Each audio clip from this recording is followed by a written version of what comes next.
Ferdinand Marcos Jr. has been sworn in as the Philippines' new president. After winning last month's election by a landslide, Marcos Jr. took oath in the public ceremony in Manila. Now, Marcos Jr. is the son of late dictator Ferdinand Marcos. As he took oath as the new leader, he praised his dictator father's rule of the nation. The oath-taking ceremony was attended by hundreds of local and foreign dignitaries. For the inauguration, more than 15,000 police, soldiers and Coast Guard personnel were deployed across the capital. It is a stunning comeback for the Marcos dynasty, since Ferdinand Marcos was ousted by a popular revolt in 1986. By your vote, you rejected the politics of division. I offended none of my rivals in this campaign. I listened instead to what they were saying, and I saw little incompatibility with my own ideas about jobs, fair wages, personal safety, and national strength, and ending want in a land of plenty. I believe that if we but focus on the work at hand and the work that will come to hand, we will go very far under my watch. The Philippines' economy is already ravaged by COVID-19. Moreover, rising prices are squeezing it further. In a country of 110 million people, nearly a quarter live on less than $2 per day. Marcos Jr. has made tackling inflation, boosting growth and ramping up food production his priority. Voters are counting on the new president to deliver on pledges to create jobs and bring down consumer prices. He has also appointed himself as Agriculture Secretary to lead the overhaul of the plague sector.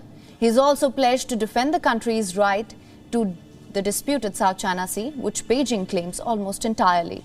However, he has offered scant detail on how he will achieve his goals.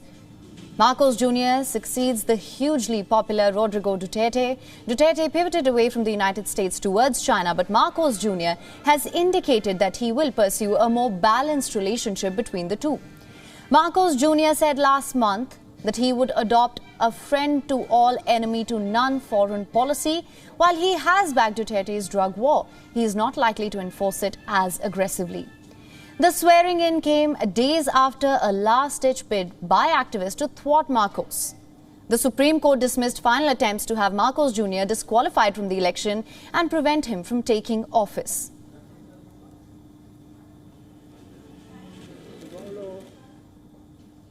And for more on this, we're now being joined by journalist Dave Grunbaum from Metro Manila. Thank you so much for joining us right now, Dave.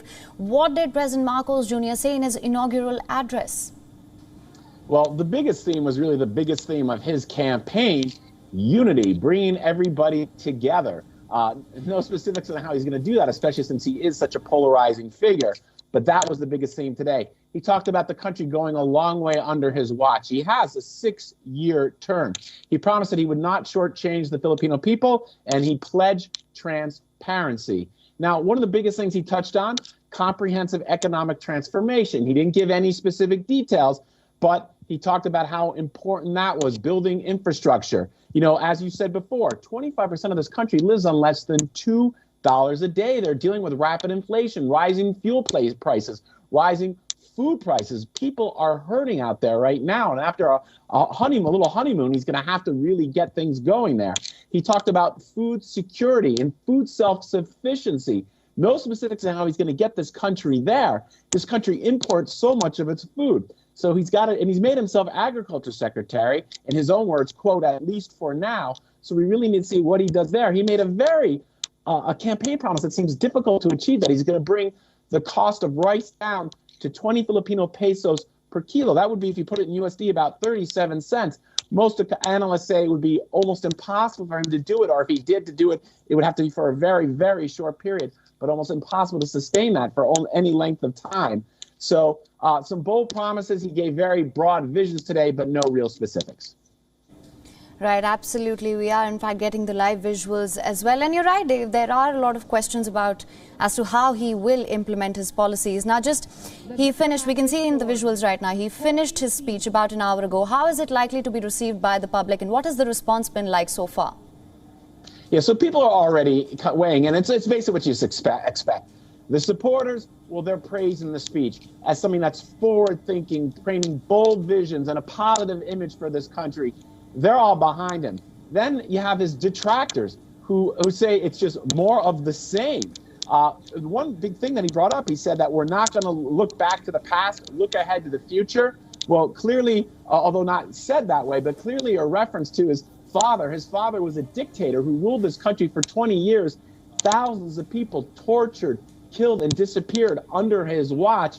People his detractors have long been saying they want to get an apology from Marcos Jr., but still no even acknowledgement from that yet so far at any point from Marcos Jr.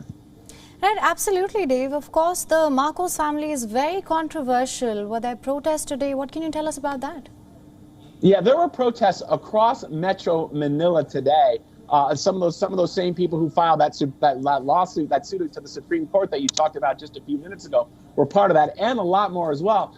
I was at a protest that was at a memorial wall, a memorial that's dedicated to the victims of the martial law era in this country. And those people pledged. Keep in mind, there was one of the reasons why Marcos won this election was a massive social media disinformation campaign that whitewashed his father's record. Well, those martial law survivors of torture during martial law, pledged today, as they have in the past, that they will make sure that the true history of what really happened during martial law is preserved. Right. All right, Dave. Thank you so much for bringing us all the updates on this. WION is now available in your country. Download the app now. Get all the news on the move.